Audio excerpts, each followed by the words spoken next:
Қараңдар, бастық сымақ келді деп, енем мені келеке етті. Ас үйге кірсем, менің мерекелік асымды жеп қойыпты. Маған қалғаны бос тоңастықышпен қоқыс. Ал күйеуім кекіріп, қатынның ісі басқару емес, үндемеу деді.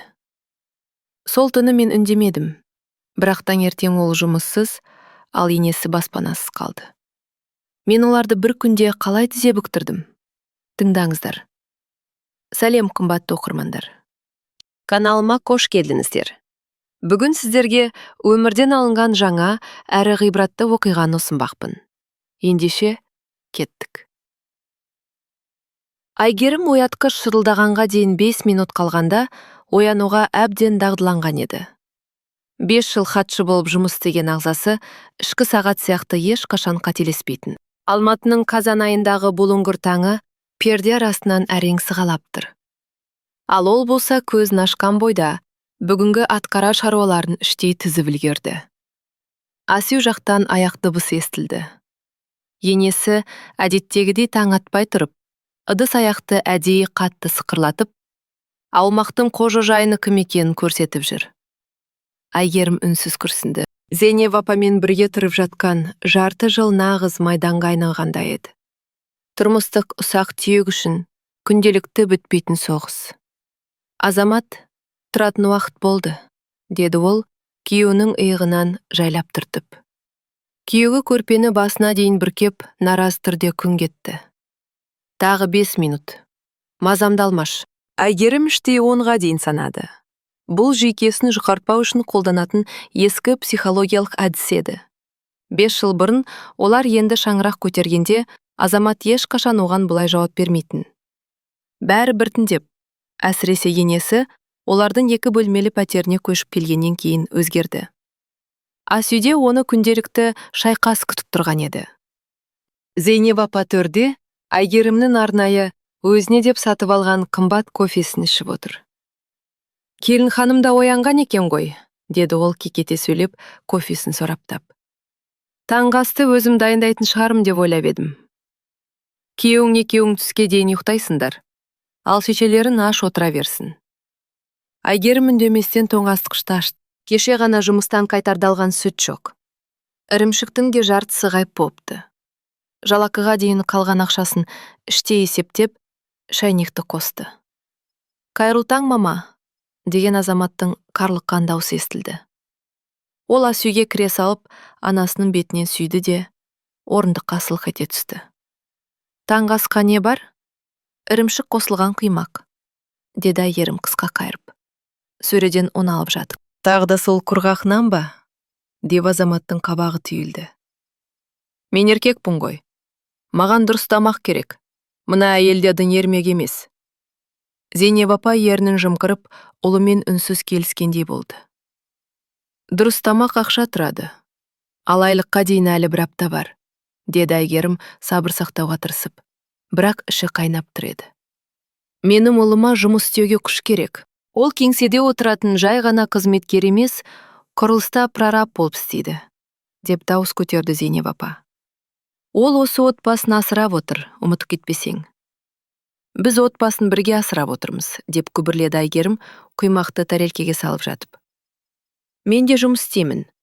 Азамат мырс етіп күліп, анасымен мағыналы көзқарас алмастырды. Бұл екеуінің Айгерімге қарсы үнсіз одағы үйреншікті жағдайға айналған. Кеңседе телефонға жауап беріп отыру жұмыс емес, ол уақыт өткізу, деп үкім шығарды енесі. Азамат таңның атысы, күннің батысы шаң мен ыстықтың астында, құрылыста жүреді, ал сен ше? Айгерім жауап беріп үлгермеді. Қалтасындағыды телефоны шырылдады. Алло? Я, Мұрат Бисенович. Қайырлы таң? Әрине, 40 минутта боламын. Компания директорының дауысын естігенде ол бейсаналы түрде тік тұрып жиналып қалды. Сағатқа қарап, таңғы ас ішпей кетуге тура келетін түсінді. Директор шығу шақырып жатыр. Құжаттарды бүлдірген шығарсың, деді Зейнеп апа, жеңіске жеткендей кейіппен. Байқа, жұмыстан шығарып жібермесін. Ештеңе бүлдіргем жоқ, деді Айгерім сабырмен. Тамақ салуған тарелкені шетке сырып.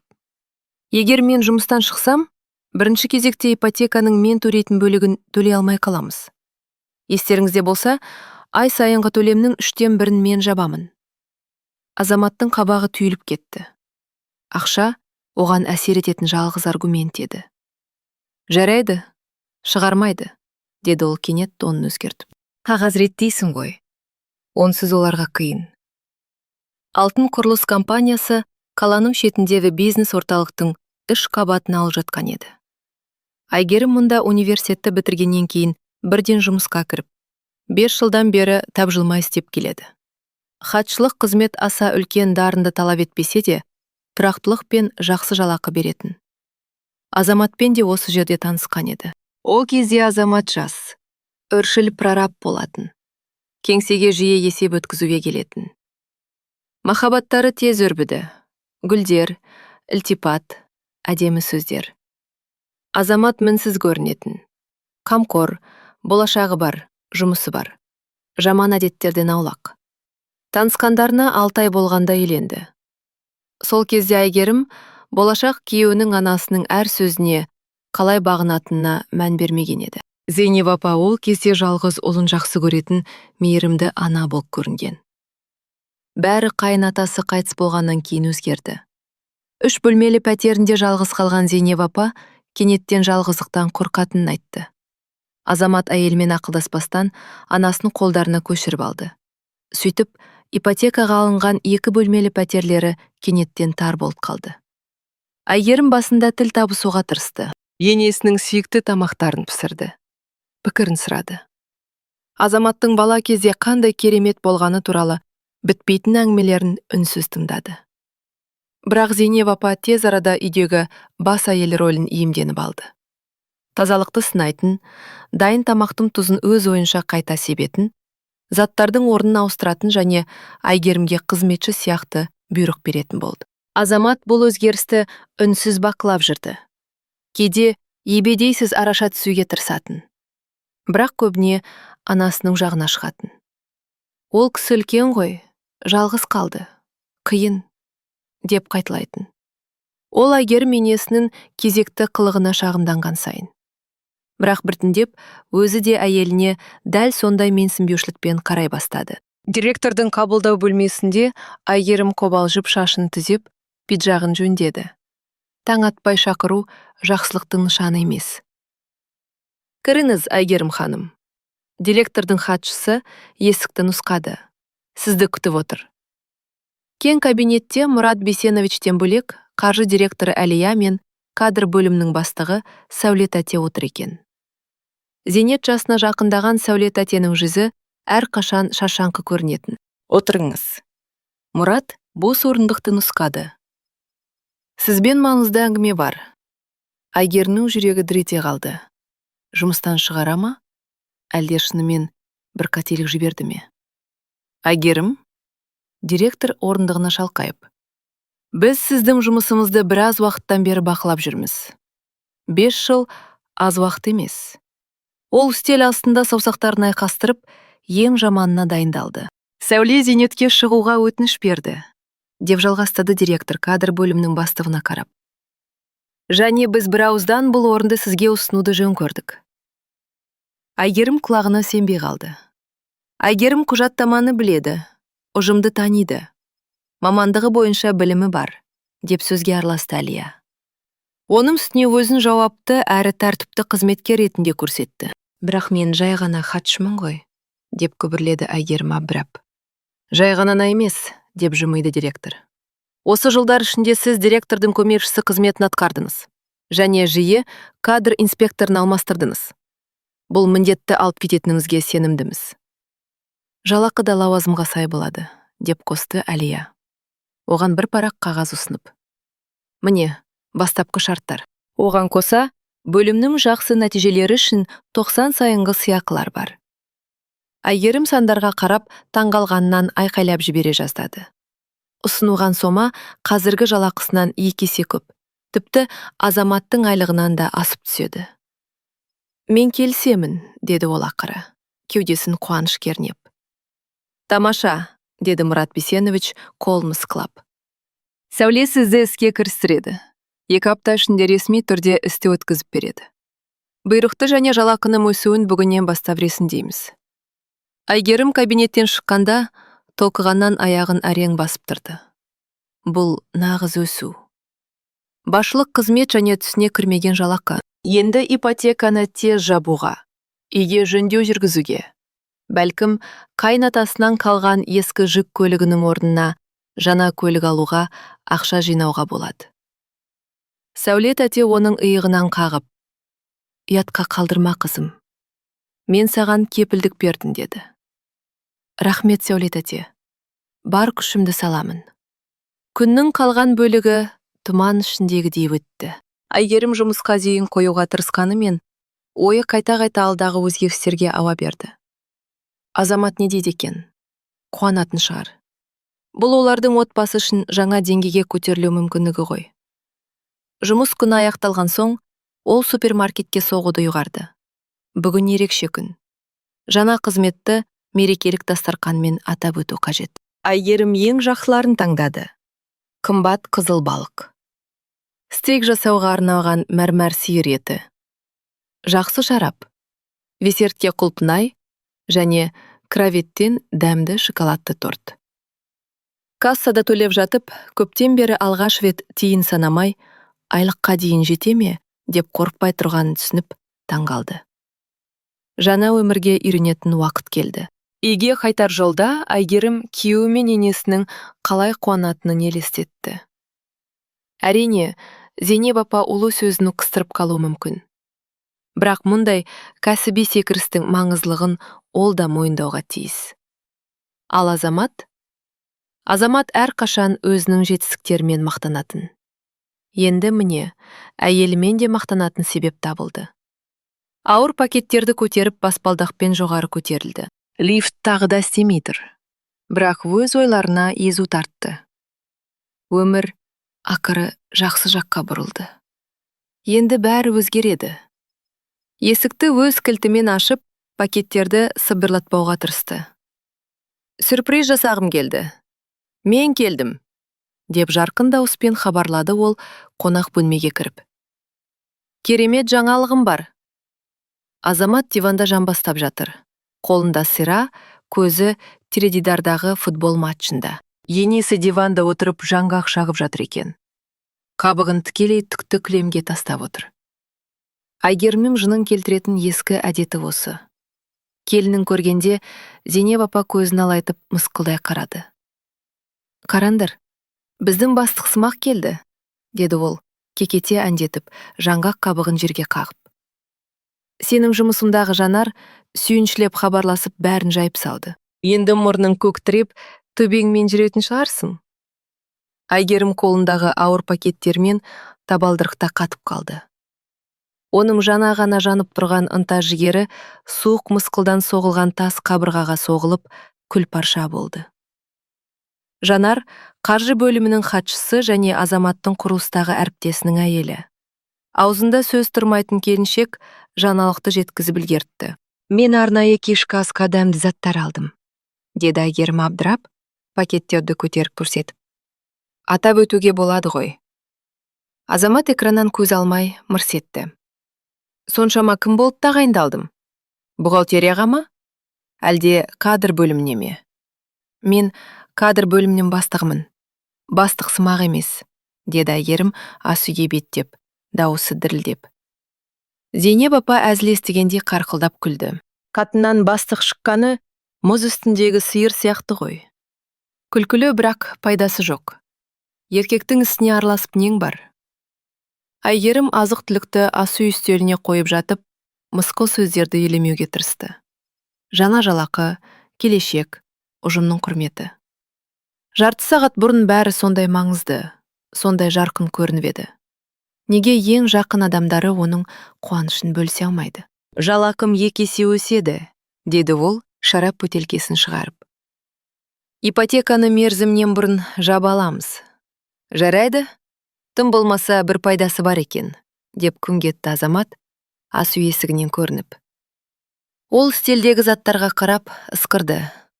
«Охо, мынау не, сән салтанат? Қай ақшаға?» Жаңа қызмет бойынша аванс берді, деп жымиды Айгерім үміттене. Атап өтейікші, үлкен ашшайындар алдым, сенің жақсы көретінің. Азамат теңіз өнімдері салынған қаптаманы ашып, біреуін шикідей аузына салды. Дәмді екен, деді ол шайнап тұрып, әйеліне сынай қарап. Бірақ бір нәрсені түсінбей тұрмын. Сен қалайша бастық болып кеттің? Тәжірибесі бар басқа үміткерлер, еркектер табылмады ма не? Сәулет әтемен ұсынды, деді ол, бәсең дауыспен, жаны ауырып. Менің қолымнан келеді, деді. Зейнеп апа да ас үйге кірді. Дәмдінің иісін сезген радар сияқты. О, бүгін той дейсің ғой, деді ол қымбат тортқа қол созып. Балам, стакандарды шығар. Келін мырза болып қалыпты ғой бүгін. Мен дастарқан жаяйын деп едім, деді Айгерім. Бірге отырып, дұрыстап кешкі ас ішсек. Барлығын өзім дайындаймын. Ресмілікті қойшы, деп бөлді Азамат, қыраудар салынған тартпаны ашып. Мамам дұрыс айтады. Тойласақ, дұрыстап тойлайық. Ол қымбат шарапты, етті және ашшаяндар салынған ыдысты алды. Қазір матч басталады. Залға барайық.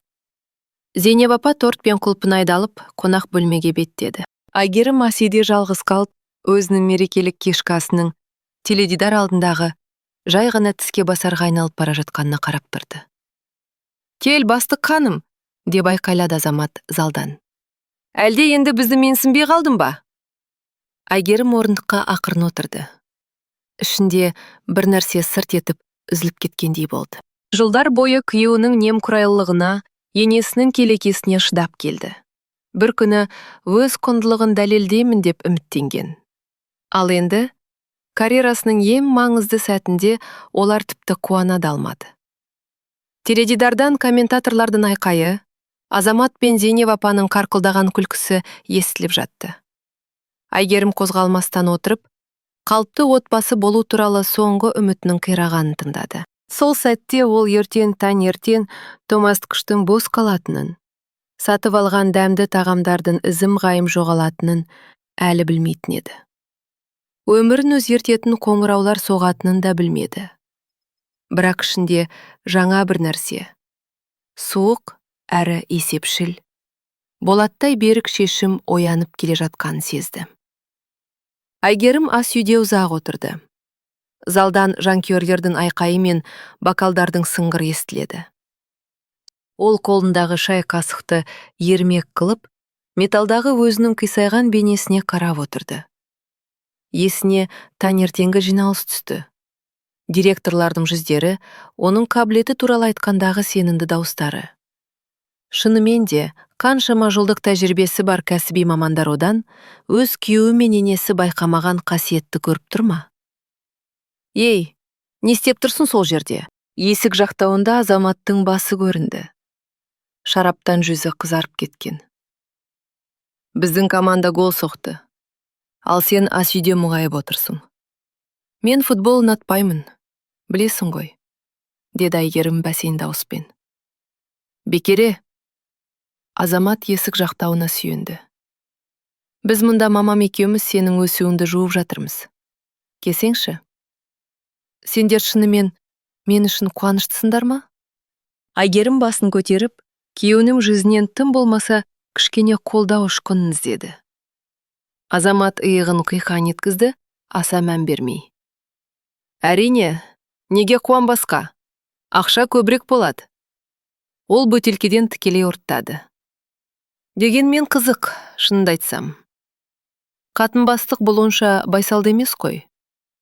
Сені нағыз маман, яғни еркек табылғанша уақытша қойған шығар. Қалайша нағыз? Деп сұрады ол сыбырлап. Тәжірибесі бар еркек. Азамат кішкентай балаға қарапайым нәрсені түсіндіріп тұрғандай сөйледі. Әйелдердің басқара алмайтынын жұрттың бәрі біледі ғой. Сендер тым эмоцияға берілгішсіңдер.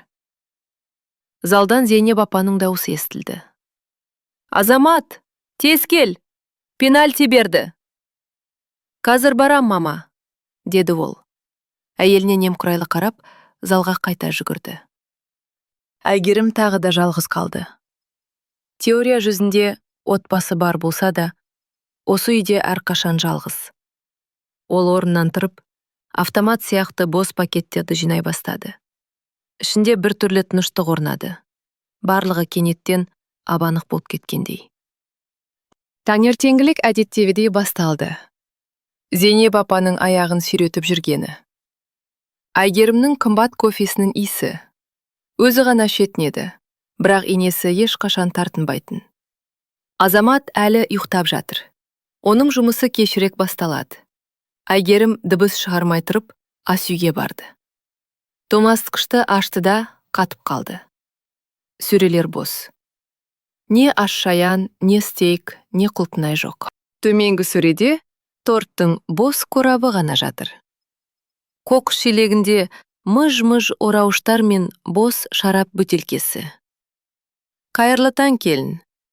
Артынан Зейнеп апаның дауысы естілді. Тым ерте тұрғанын байқап. Кешегі мен сатып алған тамақ қайда? Әйгерім оған бұрылды. Енесі кесесіндегі қантты еш шімірікпестен араластырып тұр. Үстінде жаңа халат. Әйгерім бұрын көрмеген. Сірә, тағы да ортақ ақшаға алынған кезекті зат. Ұлым түнде қарны ашқанын айтты, деп бір ұрттады ол. Еркек адам жақсы тамақтануы керек. Кейбіреулер сияқты жылы кеңседе отырмайды ғой. Олар ерекше жағдай үшін алынған еді, деді Әйгерім, сабыр сақтауға тырысып. Бірақ іші қайнап бара жатты. Және арзан емес болатын. Тәйірі, деликатес дейсің ғой, деп пысқырды Зейнеп апа. Енді өзің бастықсың, байсың, тағы сатып аларсың. Менің ұлым күннің астында жұмыс істейді. Ол асыраушы. Оның дұрыс тамақтануға құқығы бар. Мен де жұмыс істеймін, деді Әйгерім байсалды үнмен. Және қазір менің жалақым сіздің ұлыңыздікінен жоғары. Зейнеп апаның жүзі қышқыл нәрсе жегенде тыржиып кетті. Сөйтіп мақтанасың ба енді? Ол кесені үстелге қатты қойғаны сонша, кофе шашырап кетті. Ақшаңмен мақтанып тұрсың ғой, иә? Бір қызмет алдым деп есіріп кетіпсің. Ал бала қайда? Айтшы маған. Әлде карьераң маңыздырақ па? Әйгерім терең дем алды. Бұл Зейнеп апаның сүйікті тақырыбы. Баланың жоқтығын тек келінінің кінәсі сияқты бетіне басу. Азамат екеміз ипотеканы жапқанша күте тұруды шешкеміз, деп түсіндірді ол әдеттегідей шыдамдылықпен. Әйтпесе біз өзімізді қамтамасыз ете алмаймыз. Сылтау, деп қолын сілтеді Зейнеп апа. Менің кезімде жер үйде тұрып ақ туа беретін. Ештеңе де болған жоқ. Жоқ, саған кеңсе жағалап жүрген ыңғайлы. Енді міне, бастықпын деп отырсың. Сосын менен немере сұрайсың ба? Мама, таң атпай не шу? Ас үйдің табалдырығында ұйқылы ояу, іш киіммен Азамат тұрды. Басым сынып барады. Әйеліңді қара. Зейнеп апа бірден дауысын трагедиялық тонға ауыстырды. Ол мені және ұлымды аш-шаян мен ет жеуге лайық емес деп тұр. Азамат сақалын қасып, түк түсінбей тұр. Не? Кеше мен мерекелік кешкі асқа тамақ алғамын, деп түсіндірді, Әйгерім өзін әрең ұстап. Қымбат өнімдер. Бүгін қарасам, тоңазытқыш бос. Түнде мені шақырмастан бәрін жеп қойыпсыңдар. Азамат аузын ашып есінеді. Ол ма? Мамам екеуміз матч көріп біткен соң қарнымыз ашты. Сені оятып қайтеміз? Ұйықтап жаттың ғой. Ұйықтағам жоқ. Жатын бөлмеде жұмыс істеп отырдым. Әйгерім сөмкесінен құжаттар салынған папканы шығарды. Сәулет әте жұмыстың бірінші бөлігін беріп жіберген. Жаңа міндеттерге бейімделуім керек. Отыра беретін едің сол жақта. Азамат тоңазытқышты ашып, бос екенін көріп қабағын түйді. Жұмыртқа қуырып жіберші, тұрған бойың. Жұмысқа кешігіп барамын. Әйгерім ішінде бір нәрсенің сынғанын сезді. Сол баяғы менсінбеушілік.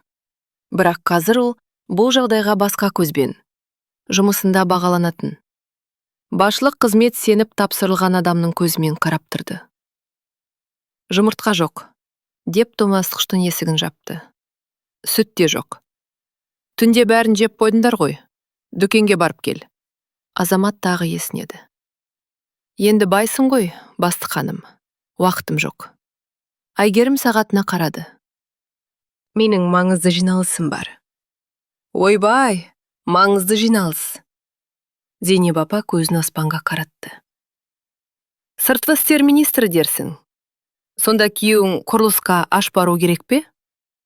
Егер менің үлесімді жеп қоймағанда, аш қалмас едіңдер, деп жауап берді Айгерім сабырмен.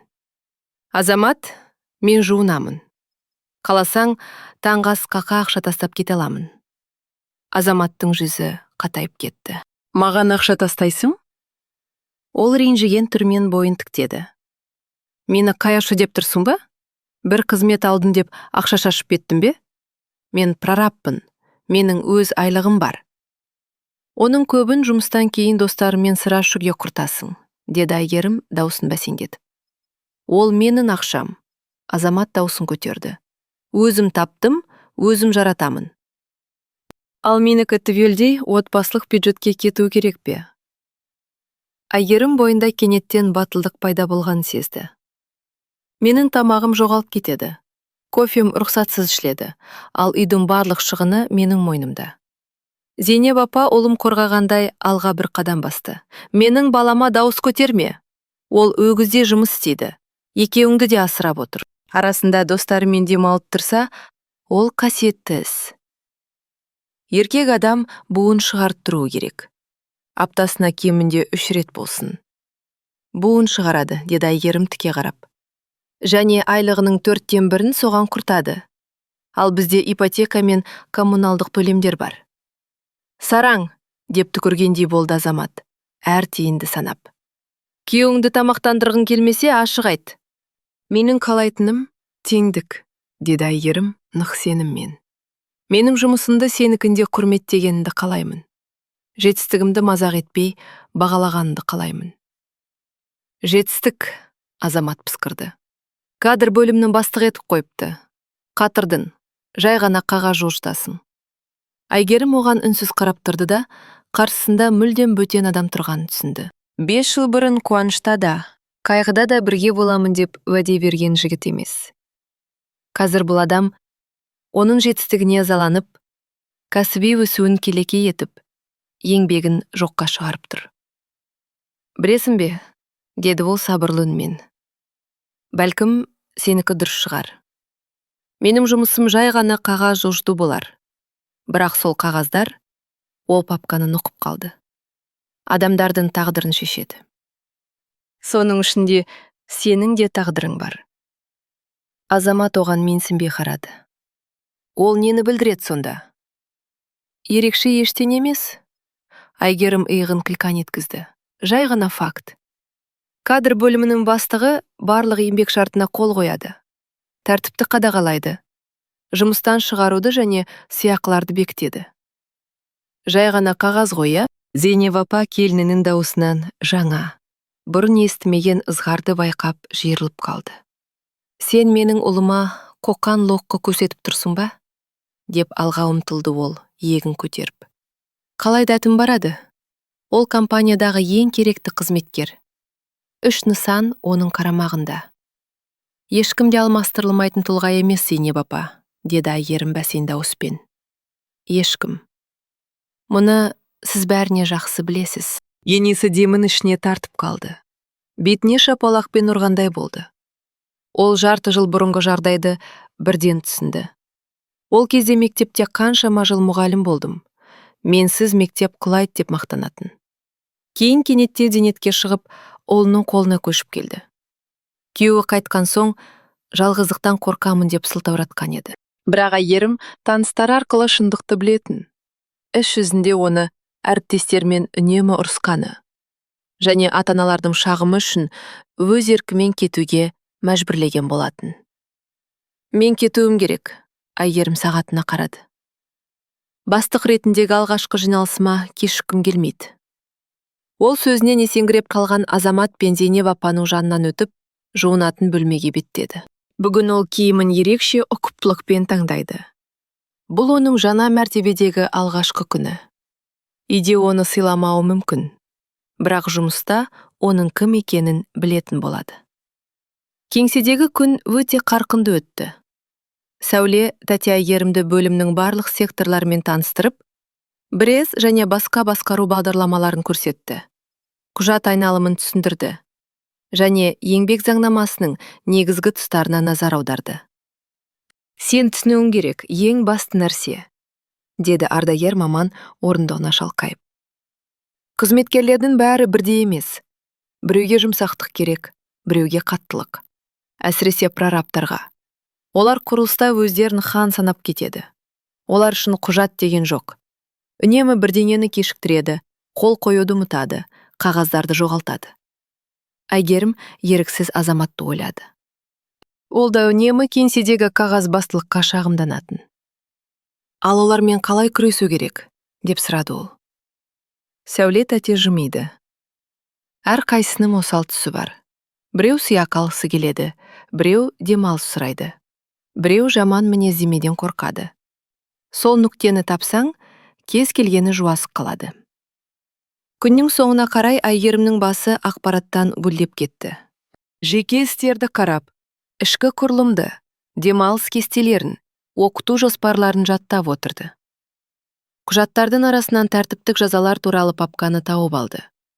Ойланбастан ақтарып отырып, таныс есімді көргенде тоқтап қалды. Азамат Оспанов, 3-ші учаскенің прорабы. Кешігу, ескерту. Жұмыс орнында болмау, сөгіс. Қауіпсіздік ережелерін бұзу, қатаң сөгіс. Тапсырыс берушімен жанжал, ескерту.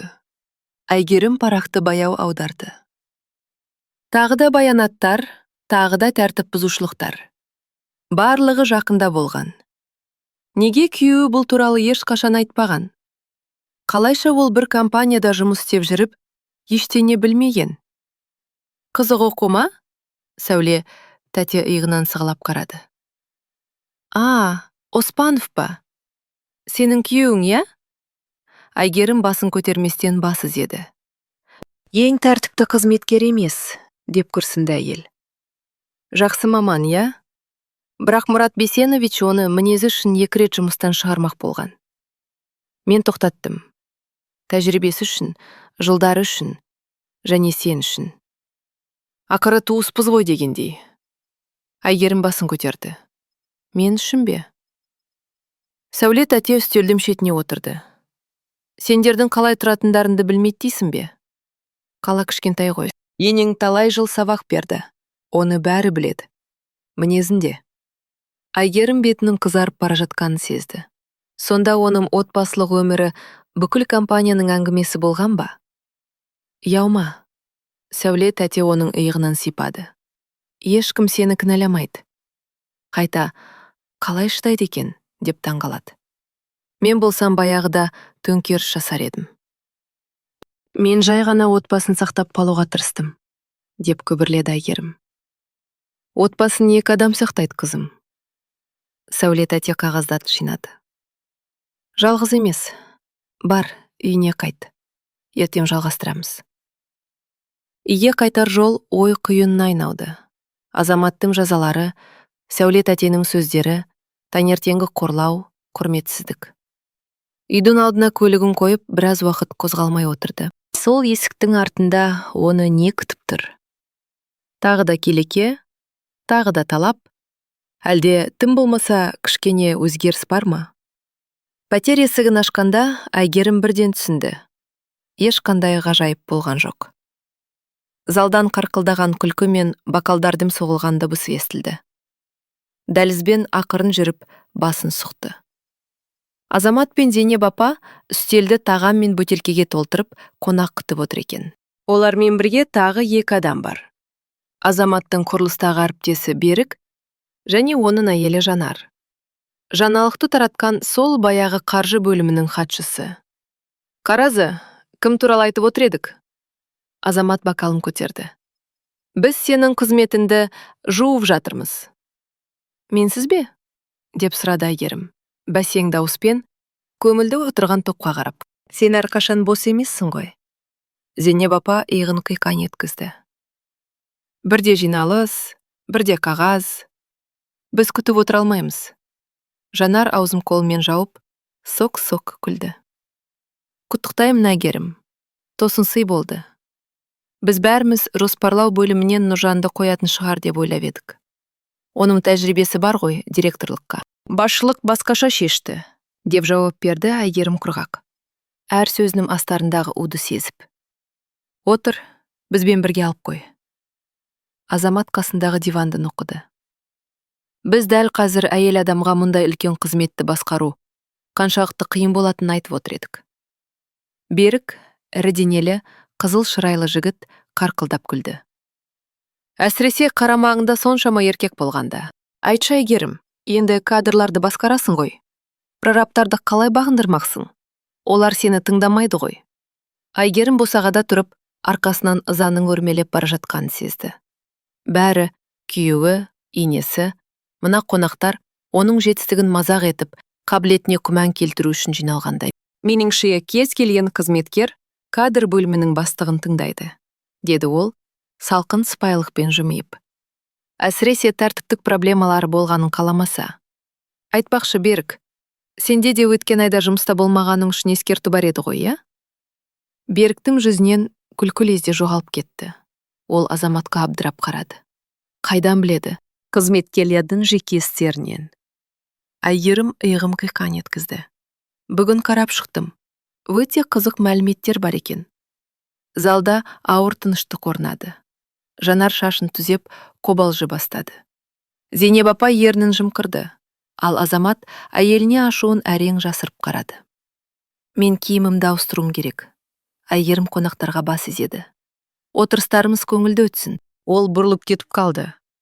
Арқасына қадалған көзқарастарды сезіп тұрды. Жатын бөлмеде костюмын асықпай шешіп, шкафқа ұқыпта білді де үй киімін киді. Залдан енді күлкі естілмейді. Тек бассейн дауыстар ғана шығады. Оның келуі және жеке істер туралы ескертуі отырыстың сәнін кетірді. Төсектің шетіне отырып ойланды.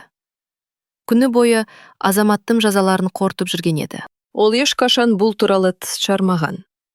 Үнемі өзін алмастырылмайтын, бағалы маман ретінде көрсететін. Ал шындығында жұмыстан шығудың аз-ақ алдында тұр екен. Есік қағылды. Кір, деді ол сабырмен. Азамат кіріп есікті жапты. Жүзінде ашу мен сенімсіздік араласқан бір сезім бар. Неге қонақтардың алдында мені ұятқа қалдырасың? Деп дүрсе қоя берді ол.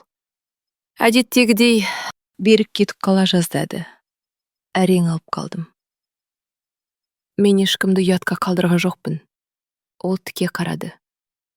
Тек қызметіме байланысты білген фактімі ғана айттым. Факт демекші, неге жұмыста проблемаларым бар екен маған ешқашан айтпадың? Азамат таңғалғаннан қатып қалды. Қандай проблема? Бос сөз. 6 айда 4 ескерту және 3 сөгіс бос сөз бе? Әйгерім орнынан тұрып, оған қарсы келді. Бұл тікелей жұмыстан шығаруға себеп. Сен оны білдің. Сәуле, тәте мені үнемі жауып отыратын, деп күбірледі. Ол көзін алып қашып. Жай ғана бір-екі рет кешігіп қалдым болды. Тек кешігу емес, және аз емес. Әйгерім терезеге жақындап, қараңғы аулаға қарады. Неге жасырдың? Мен сенің әйеліммін ғой. Бірге шешуге болар еді. Қалай? Азаматтың дауысы қатқыл шықты. Маған хан қалай жүру керектігін үйретер ме едің?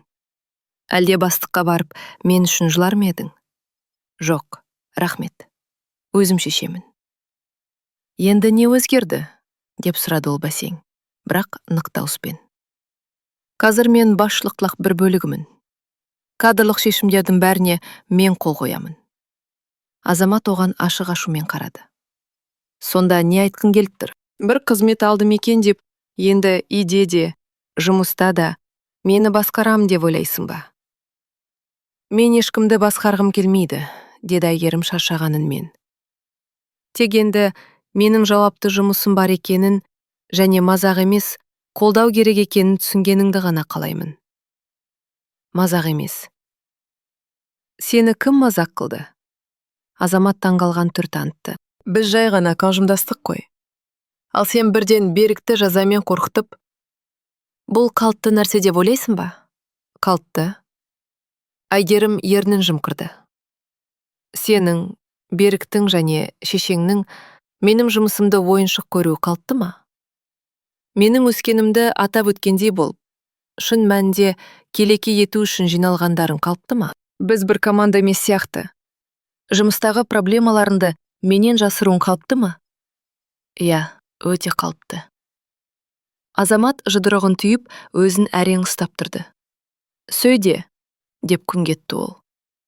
Бір күн креслоға отырып едің, енді танымай қалдың. Енді мені жеке ісіммен аңдитын болдың ба? Аңдымаймын, деді Айгерім басын шайқап. Шындықты білгім келеді. Неге жұмыстан шығарылудың аз-ақ алдында тұрғаныңды айтпадың? Неге жасырдың? Оның саған қатысы жоқ, деп ақырды Азамат. Мен еркекпін. Өз мәселемді өзім шешемін. Ол бұрылып, есікті қатты тарс еткізіп жауып шығып кетті. Терезе әйнектері дірілдеп кетті. Айгерім төсекке ақырын отырды. Оның бір бөлігі әлі де Азаматтың ақылына келеріне, кәсіби өсуінің маңыздылығын түсінеріне, некені сақтап қалғысы келеріне үміттенетін. Бірақ анық болды. Ол әйелін серіктес емес, үйде де, жұмыста да бағынышты адам ретінде көреді. Залдан қоштасқан дауыстар естілді. Сосын сыртқы есік жабылды. Біраз уақыттан соң дәлізде Азамат пен Зейнеп апаның сөйлескені естілді. Есіріп кетті. Бәрі сол жұмыстың кесірі. Әйел адам үйде отыруы керек. Бастық ойынын ойнамай. Қойшы, мама. Азаматтың даусы бітімгерлікпен шықты. Өзін маңызды сезініп, бірнеше күн ойнасын. Көпке бармайды. Егер сені жұмыстан шығарса ше? Зейнеп апаның даусында қорқыныш байқалды. Қазір билік соның қолында. Шығармайды, деді Азамат менмендікпен. Мен оның күйеуімін. Менсіз қайда барады дейсің? Айгерім жұдырығын түйгені сонша, тырнақтары алақанына батып кетті. Қайда барады? Бұл сөз үкім сияқты естілді. Ол Айгерім ешқашан кетуге батылы бармайды. Осы үйде, өзімен және шешесімен бірге, қорлық пен менсінбеушілікке шыдап отыра береді деп сенеді екен. Дәл сол сәтте ол түсінді. Енді бұған шыдамайды. Ешқашан. Телефонын алып, директорға хабарлама жазды. Мұрат Бейсенович, ертең ертерек кездесе аламыз ба? Кадрларға қатысты маңызды мәселені талқылауым керек. 8-де боламын. Кабинетіме кіріңіз, деп жауап келді. Ол жастыққа басын қойды. Соңғы айларда болмаған тыныштықты сезінді. Шешім қабылданды. Енді артқа жол жоқ. Таңертең Айгерім әдеттегіден ерте оянды. Ұйқының орнын сергектік басты. Төсекте керіліп жатып, қорылдап ұйықтап жатқан Азаматты оятпауға тырысып, дыбыссыз тұрды. Қонақ бөлмемен ас үйде кешегі отырыстың қалдықтары жатыр.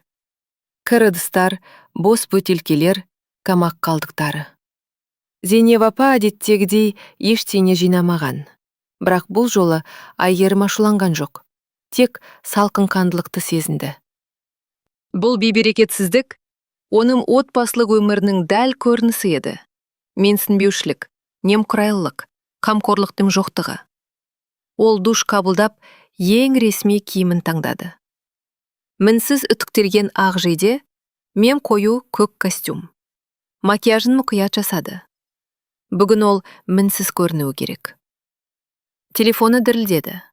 Бұрынғы ескертулерді тағы қарап шықты. Азаматтың ісін қайта тексерді. Ескертулерден бөлек дөрекілік көрсеткен үшін шағымдар, қауіпсіздік ережелерін бұзу, тіпті жұмысқа бас жазылмай келгені туралы актілер бар екен. Ол шынымен де қыл үстінде тұр екен. Тек Сәулет әтенің отбасы бұзылмасын деген аяушылығы ғана оны осы уақытқа дейін сақтап қалыпты. Шығайын деп жатқанда Зейнеп апаның дауысы тыныштықты бұзды. Енесі гүлді халатын киіп, екі қолын бүйіріне таяп тұр екен. Ұлыма таңғы ас қайда? Ол жылы кеңсеге емес, құрылысқа барады. Айгерім кофесін ішіп бітіріп, ноутбугін жапты. Қайырлы таң, Зейнеп апа. Я, мен жұмысқа бара жатырмын. Сағат 8-де директормен жиналысым бар. Ойбай-ай, тура бір министр шақырғандай, деп пысқырды енесі. Ал Азамат ше? Азамат. Ересек адам. Деді Айгерім орнынан тұрып, кесесін жуа бастады. Таңғасын өзі дайындап іше алады. Оның үстіне жаны күйіп тұрған анасы бар емес пе? Зейнеп апа аузын ашып, ұзақ сөйлеуге дайындала бергенде, Айгерім қолын көтеріп тоқтатты. Кешіріңіз, сөйлесіп тұруға уақытым жоқ. Асығыспын. Енесі жауап тауып үлгергенше, Айгерім пиджағын киіп үлгерді. Шығып бара жатып, артынан күңкілдей естіді. Мүлдем күтірді. Мұрны көк тірепті. Азаматтың түбіне жететін болды-ау. Бірақ көптен бері алғаш рет бұл сөздер оған кінәлі сезімінде, ақталуға деген құлшынысты да тудырмады. Кеңсе әлі бос еді. Тек еден жуушы әйел терезелерді сүртіп жүр. Күзетші оны ұйқылы көзбен қарсы алды. Директордың қабылдау бөлмесінде жарық жанып тұр. Мұрат Бейсенович жұмысқа бәрінен бұрын келетінімен танымал. Айгерім есікті қақты. Кіріңіз деген дауысты естігенде ішке енді. Қайырлы таң, Айгерім. Директор басын көтерді. Отырыңыз. Не болып қалды сонша шұғыл? Ол директордың қарсысына отырып папканы тізесіне қойды. Мұрат Бейсенович, қабылдағаныңызға рахмет. Кадр бөлімінің жаңа басшысы ретінде ұжымға қатысты бірнеше мәселені талқылағым келеді. Директор орындығына шалқайып, оған қызығушылықпен қарады. Самай ағарған, өткір көзқарасты, нағыз лидерге тән болмысы бар адам. Сәуле бәрін түсіндірді ме? Сұрақтар бар ма? Иә, ол кісі көп көмектесті. Айгерім папканы ашты. Мен жеке істерді қарап шығып, сіздің рұқсатыңызды талап ететін проблемалы жағдайларды таптым. Ол бірінші құжатты шығарды, бірақ азаматтығын емес. Серік Ахметов, 5-ші учаскенің прорабы. Соңғы жылы қауіпсіздік ережелерін 3 рет өрескел бұзған. Шілдедегі жазатайым оқиға соның кесірінен болды. Бір жұмысшы ауруханаға түсті. Отбасы сотқа бермегеніне шүкір деуіміз керек. Директордың қабағы түйілді. Иә, есінде. Сәуле қатаң сөз бердік деп еді ғой. Дұрыс, деп бас изеді Айгерім. Бірақ бұл 3-ші өрескел қателік. Заң бойынша бұл жұмыстан шығаруға негіз. Алайда шара қолданылмаған. Серік өте тәжірибелі маман, деп бастады директор. Айгерім сыпайы түрде сөзін бөлді. Тәжірибелі, иә. Бірақ ол жұмысшылардың өміріне және компанияның беделіне қауіп төндіреді. Келесі оқиға бізге миллиондаған шығын мен тексеріс әкелуі мүмкін. Мұрат үстелді саусағымен тықылдатып ойланып қалды. Не ұсынасыз? Бап бойынша жұмыстан шығару. Құжаттық негіздеме бар. Директор оған таңданыспен қарады. Кеше ғана хатшы болған қыздан мұндай қаттылық күтпеген еді. Жарайды, деді ол ақыры. Құжаттарды дайындаңыз. Тағы не бар? Айгерім келесі файлды шығарды. Берік Сұлтанов, 2-ші учаскенің кіші прорабы. Жиі себепсіз жұмысқа келмеу, бірнеше рет мас күйінде ұсталған. Куәгерлер бар. Бұл кеше түнде оның үйінде отырып, оны мазақтаған Берік еді.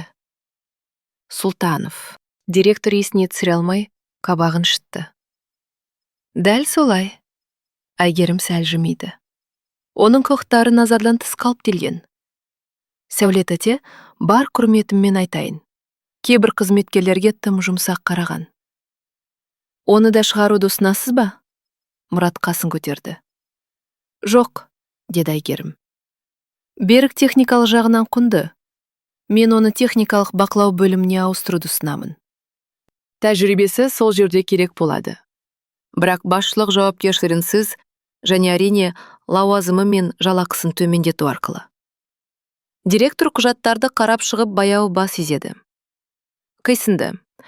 Тізіміңізде тағы кім бар? Айгерім терең дем алды. Шешуші сәт келді. Азамат Оспанов, 3-ші учаскенің прорабы. Мұрат басын бірден көтеріп алды. Сіздің күйеуіңіз, қателеспесем? Иә, деді ол нық дауыспен.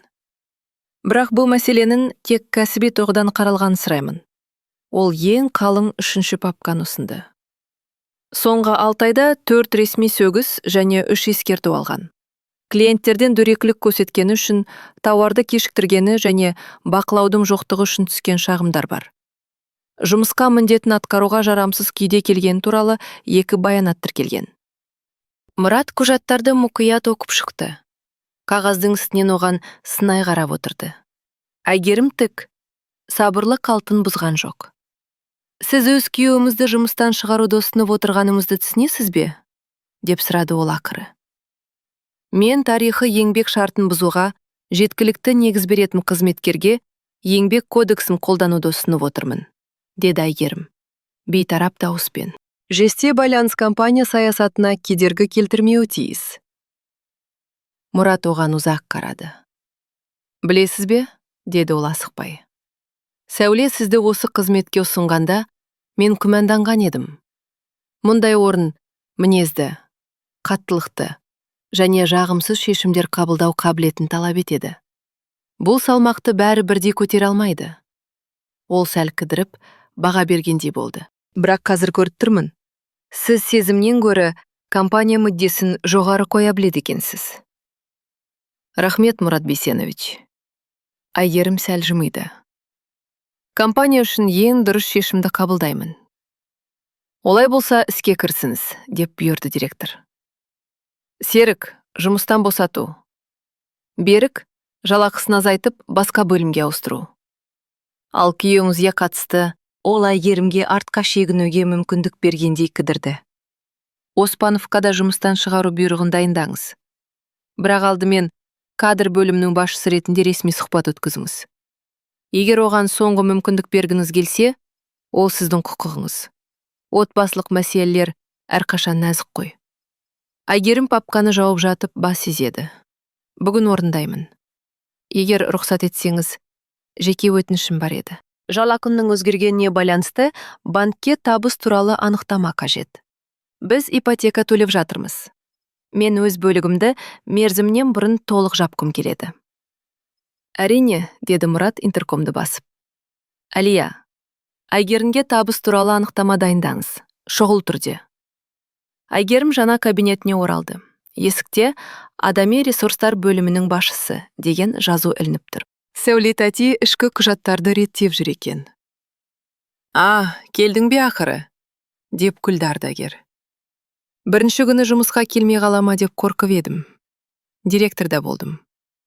Әйгерім сөмкесін үстелге қойды. Шешімдерді талқыладық. Сәуле тәте оған қызығушылықпен қарады. Әйгерім қабылданған шешімдерді бір-бірлеп түсіндірді. Күйеуіңді де кешірмедің бе? Мықты екенсің. Деп бастарын шайқады Сәуле тәте. Бұл кешірім мәселесі емес, заң мәселесі, деп түзетті Әйгерім. Менің неке ережелерді бұзуға рұқсат бермейді. Әріптесі оған жаңаша құрметпен қарады. Сені жуас, азаматтың көлеңкесінде жүрген келіншек деп ойлайтынмын. Сөйтсем, мінез бар екен ғой. Әр нәрсенің шегі бар, деді Әйгерім ақырын. Мен өз шегіме жеттім. Жарайды, деп келісті Сәуле тәте. Енді не істейміз? Құжаттарды дайындау керек. Әйгерім терең дем алды. Түскі ас уақытына дейін бәрі дайын болды. Серік жұмыстан шығарылған туралы хабарлама алды. Берік төмендетілген туралы бұйрықпен танысты. Тек Азамат қалды. Үйге хабарласпай айтасың ба? Деп сұрады Сәуле тәте. Жоқ. Бұл ресми әңгімелесу. Оны сағат 15:00-ге шақырыңыз. Белгіленген уақытта есік қағылды. Кіріңіз, деді Әйгерім басшыға тән салмақтылықпен. Азамат ішке кіргенде, оны сол жерден көремін деп күтпегендей, денесі жиырылып қалды. Қайырлы күн, Азамат мырза, деді Әйгерім ресми түрде. Отырыңыз. Мен Әйгеріммін. Кадр бөлімінің жаңа басшысымын. Бұл тәртіптік жиналыс. Азамат көзін жыпылықтатып, түк түсінбей қалды. Бұл не цирк, Әйгерім? Саған не болған? Біріншіден, жұмыс орнында маған тиісті түрде сөйлесіңіз, деп түзетті ол қатаң түрде. Екіншіден, бұл цирк емес, ресми процедура. Отырыңыз. Ол еріксіз орындыққа жайғасты. Әйгерім іс қағазын оқи бастады. 4 сөгіс, 3 ескерту, 2 рет жұмысқа мас күйінде келу, клиенттерден түскен 3 шағым, қауіпсіздік ережелерін бұзу. Ей, тым асыра сілтеп жібердің, деп сөзге араласпақ болды Азамат. Әйгерім сөзін жалғастыра берді. Азамат көмек іздегендей Сәуле тәтеге қарады. Тәте, сіз мені әрқашан түсінуші едіңіз ғой. Қазір бөлімді Әйгерім басқарады, деді Сәуле тәте қатал. Менің міндетім ережелердің орындалуын қадағалау. Тіпті сіз менің күйеуім болсаңыз да, деді Әйгерім. Дәл сол себепті сізге соңғы мүмкіндік беріледі. Ол алдына бір қағазды сырғытты. Жұмыстан шығарылуы мүмкін екендігі туралы ресми ескерту. 1 ай сынақ мерзімі. Егер тағы бір рет ереже бұзсаңыз, келісім шартты бұзамыз. Оқып, қол қойыңыз. Азамат қағазға қолы күйіп қалғандай қарады. Мен мына қоқысқа қол қояды деп ойлайсың ба? Қол қоймасаңыз, акт жасаймыз да, жұмыстан шығару бюроға бірден күшіне енеді. Дәтің бармайды. Мен сенің күйеуімін. Мен бұл үйді асырап отырмын. Сәуле тәте араласты. Оспанов мырза, дауыс ырғағыңызды бақылаңыз. Барлық қоқан лоққы тіркеліп жатыр. Азамат ашудан булығып, ауыр дем алды. Сосын қаламды алып, қағазға қолын қойды. Мә ал, ризасың ба? Үйде сөйлесеміз. Бүгін кешке, деді Әйгерім. Әйелі ретінде емес, қызметкер ретінде. Бара беруімізге болады. Азамат орнынан ұшып тұрып, есікті тарс жауып шығып кетті. Сәуле тәте басын шайқады. Мінез десе мінез екен. Ойламаппын.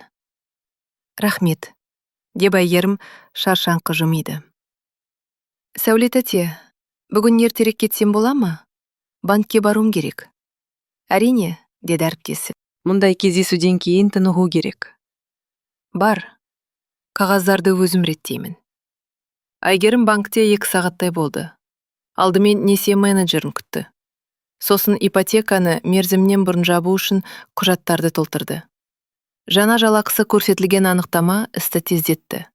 Банк оның төлем қабілетінің артқанын көріп, операцияны қуана мақұлдады. Жақсы, Әйгерім ханым, деп түсіндірді менеджер экранды көрсетіп. Сіз негізгі қарыз алушысыз, ал жолдасыңыз қосалқы қарыз алушы.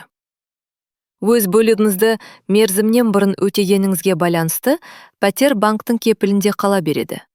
Бірақ меншік құқығы енгізілген сомаға пропорционалды түрде бөлінеді. Яғни, пәтер іс жүзінде менің атында қала ма? Деп нақтылады Әйгерім. Үлкен бөлігі иә, деп растады ол. Бастапқы жарнаны сіз төледіңіз, және несиенің басым бөлігін жаптыңыз. Жолдасымыз сатылған жағдайда тек өзі төлеген мардымсыз пайызын ғана алады. Әйгерім барлық құжаттарға қол қойып, ақшаны аударды. Тағы бір шаруа бітті. Одан кейін ол заңгерге барды. Ажырасу, мүлікті бөлу туралы кеңес алып, өтініш дайындады. Жас, салмақты, жанары мейірімді адвокат қыз мұқият тыңдап алды. Сіз несиенің негізгі бөлігін төлегендіктен, және жолдасымыздың табысы тұрақсыз, оған қоса жұмысында тәртіптік жазалары бар болғандықтан, сот пәтерді сізге қалдыруы әбден мүмкін, деп түсіндірді ол. Әсіресе, ажырасу процесі кезінде жеке тұру құқығын сұрасаңыз. Ал енеше, деп сұрады Әйгерім. Ол үйде тіркелмеген бе? Жоқ, бірақ 6 айдан бері бізбен тұрады.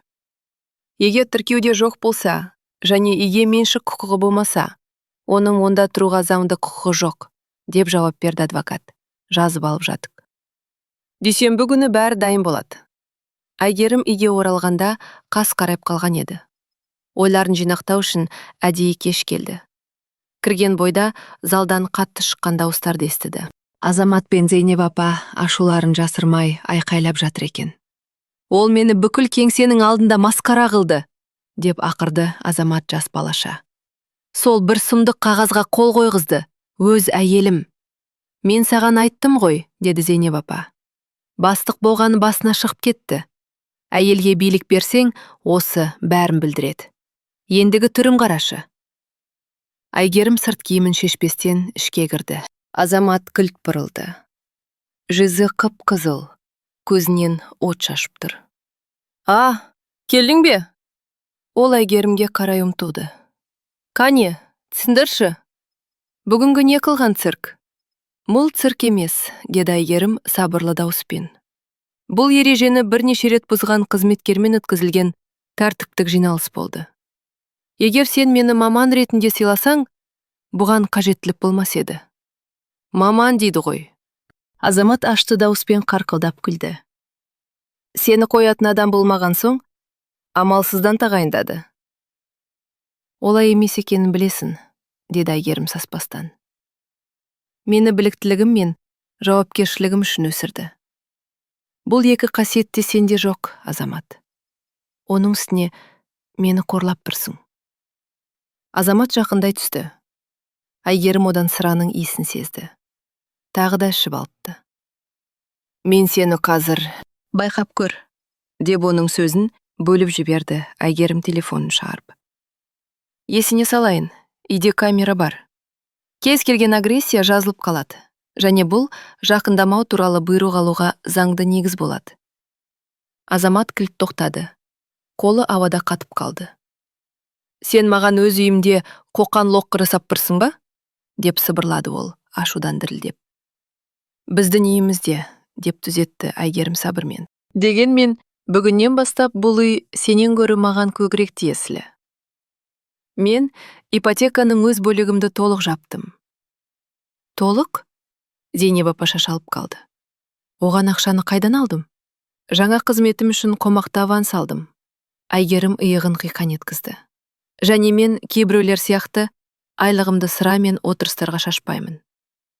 Менімен ақылдасу керек деп ойламадым ба? Азамат қолын кеудесіне қусырды. Мен де бұл пәтерге төлеп жатырмын. Сен ай сайынғы төлемнің шамамен 20% ғана төледің, деді Айгерім. Оның өзінде тұрақты емес. Менде барлық чектер бар. Сотта бұл ескеріледі. Сот? Зейнеп апа орнынан ұшып тұрды. Немен деп тұрсың, қыз? Айгерім баяу тыныс алды. Карталарды ашатын кез келді. Ештеңе мен деп тұрғаным жоқ. Ашық айтамын. Мен ажырасуға өтініш беремін. Құжаттар дүйсенбіде дайын болады.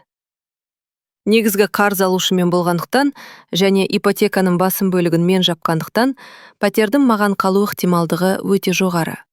Азамат пен Зейнеп апа естерінен танып қалғандай сілейіп тұрып қалды. Сенің бүйтуге хақың жоқ, деп күбірледі Азамат.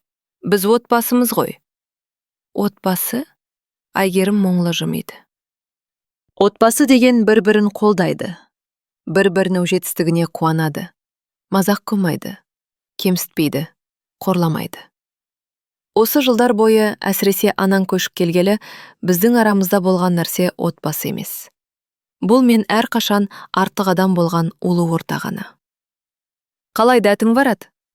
Зейнеп апа қолдарын сермеп айқайлады. Біз сені үйімізге қабылдадық, ал сен қабылдаған жоқсыздар, деп кесіп айтты Айгерім нық дауыспен. Мен коммуналдық төлемдерді төлеп, тамақ пісіріп, қорлыққа шыдап жүргенде ғана менімен санасқан болдыңыздар. Бірақ мен аяғымнан тік тұрып, өскен кезде мазақпен жауап бердіңіздер. Шек деген осы. Ол сөмкесінен тағы бір құжат шығарып үстелге қойды. Бұл сізге пәтерді босату туралы ескерту, Зейнеп апа. Сіздің 12-ші ықшамауданда өз пәтеріңіз бар. Сол жерде тіркеудесіз. Менің меншігімді 3 күн ішінде босатуыңызды сұраймын. Сен менің шешемді қумайсың, деп ақырды Азамат. Мен бұған жол бермеймін. Мен қуып жатқан жоқпын, деді Айгерім байсалды қалпын бұзбай. Тек өз үйіне қайтуын сұрап тұрмын. Айтпақшы, жақында сен де кетуің керек болады. Ажырасқаннан кейін саған тұратын басқа жер іздеуге тура келеді. Мен кетпеймін. Азамат үстелді жұдырығымен періп қалды. Бұл пәтер менікі де. Соттасамыз. Айгерім иығын қиқан еткізді. Бейбіт жолмен шешкеніміз дұрыс болар еді. Жұмыстағы проблемаларын аз болғандай, енді оған сотты қосық қайтесін. Ол кетуге бұрыла беріп еді. Азамат оның қолынан шап беріп ұстап алды. Біз сөйлесіп біткенше ешқайда кетпейсің. Әйгерім күйеуінің саусақтары қысып тұрған білегіне суық көзбен қарады. Қолыңды тарт, деді ол ақырын, бірақ анық дауыспен. Әйтпесе полиция шақырамын. Оның даусындағы бір ызғар Азаматты тоқтатып тастады. Ол шегініп, әйеліне бейтаныс адамға қарағандай үрейлене қарады. Өкінесің әлі, деп ысылдады ол. Ант етейін, өкінесің. Күмәнім бар, деп жауап берді Әйгерім, жатын бөлмеге беттеп. Бүгін осында түнеймін, ертең іс біткенше қонақ үйге кетемін. Ол екеуіне бұрылып қарады. Және ескертемін, қорқытуға немесе зиян келтіруге бағытталған кез келген әрекет соттағы жағдайларыңызды тек қиындатады. Есікті жауып, залдағы ауыр тыныштықты сыртта қалдырды. Төсекке отырғанда қолдары дірілдеп жатты. Текетірес ауыр болды. Бірақ ішінде жаңа, жылы бір сезім. Бостандық сезімі бышық жарып келе жатты. Жылдар бойы алғаш рет ол қорқынышпен емес, өз шешімімен әрекет етті. Телефонын алып, қоңырау шалды. Сәуле тәте? Кеш мазалағаным үшін кешіріңіз. Маған бір көмегіңіз керек еді. Иә, жеке шаруа. Кеңсеге жақын жерден арзан қонақ үй білмейсіз бе? Бірнеше күнге тұра тұруым керек. Тұтқанын арғы жағындағы жауапты естіп, жымиды. Көп рахмет. Сізге сенуге болатынын білгенмін. Тұтқаны қойып, кішкентай шабаданды жинауға кірісті. Есіктінің арғы жағынан бәсең дауыстар естіледі. Бірақ енді оған бәрібір еді. Таңдау жасалды. Ертеңгі таң жатын бөлме есігінің гүрс-гүрс соғылған дыбысынан басталды. Әйгерім шошып оянды. Ұйқысы ауыр, уайымға толы болып еді. Есікті тағы бір тепкен дыбыспен Зейнеп апаның айқайы шындыққа қайта алып келді.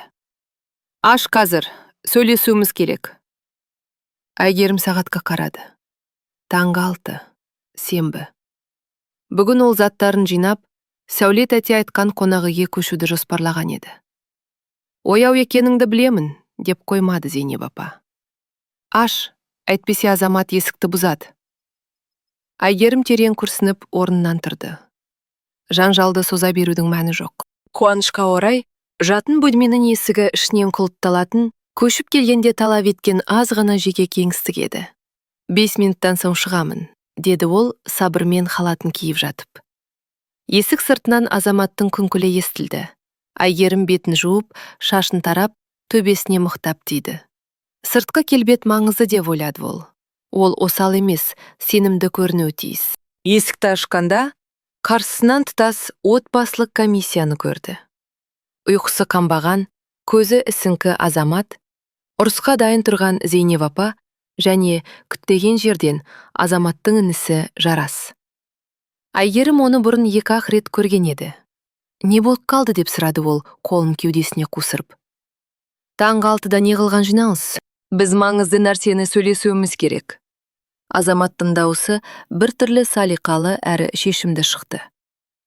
Біз бәрін ойланып, сенің ашумен, эмоциямен әрекет етіп жатқаныңды түсіндік. Эмоциямен? Әйгерім мырс етті. Мен әр қадамымды дәлме-дәл есептеп жасадым.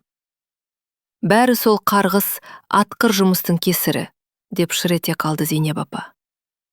Басыңа шығып кетті. Бұрын жөні түзу әйел едің. Ал қазір мен жай ғана қорлыққа шыдауды доғардым, деп оның сөзін бөлді Әйгерім. Егер бұл сізге жөні түзу емес болып көрінсе, онда мен осылай қалғаным дұрыс. Сосын ол Жарасқа қарады. Ал сен мұнда не істеп жүрсің? Азаматқа мүлде мұқсамайтын арық, көзілдірікті, жұмсақ мінезі жігіт сәл қысылып қалды. Маған түнде хабарласты, деді ол бәсең дауыспен. Сенің есің ауысып кетті. Оларды далаға қуып жатыр.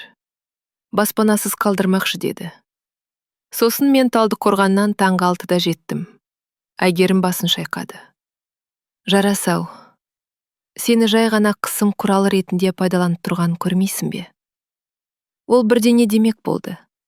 Бірақ Азамат бірден сөзге араласты. Жарас, заңгер. Есіне шығып кетсе, деді ол жеңімпаз дауыспен. Ол саған пәтерді тартып алу жоспарының неге іске аспайтынын түсіндіріп береді. Әйгерім оған тіке қарады. Жарас небәрі заңгер көмекшісі ғана болатын. Бірақ оны сарапшы ретінде қолданбақшы екені анық. Жарайды, деп ол қонақ бөлмені нұсқады. Адам құсап сөйлесейік. Залдың іші астан-кестен. Бос бөтелкелер, күлсалғыштан асып төгілген темекі тұқылдары. Үйде темекі шегуге тыйым салынғанына қарамастан. Шашылған киімдер. Азамат пен Зейнеп апаның түнгі стратегиялық отырысының айқын белгісі. Әйгерім креслоға отырды.